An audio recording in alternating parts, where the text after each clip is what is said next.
పల్నాడు జిల్లా నరసరావుపేట కోట centre Swathi shopping మాల్లో భారీ అగ్ని ప్రమాదం జరిగింది. షాపింగ్ మాల్లో 4 ఫ్లోర్లకు మంటలు వ్యాపించాయి. 5 కోట్లు విలువ చేసే వస్త్రాలు అగ్నికి ఆహుతి అయ్యాయి. హుటాహుటిన సంఘటన స్థలానికి చేరుకున్నారు ఎమ్మెల్యే చదలవాడ అరవింద్ బాబు. 2వ ఫ్లోర్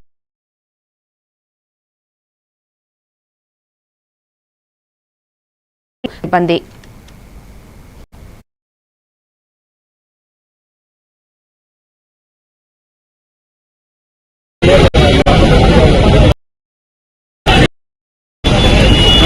కొంచెం సైడ్కి రండి.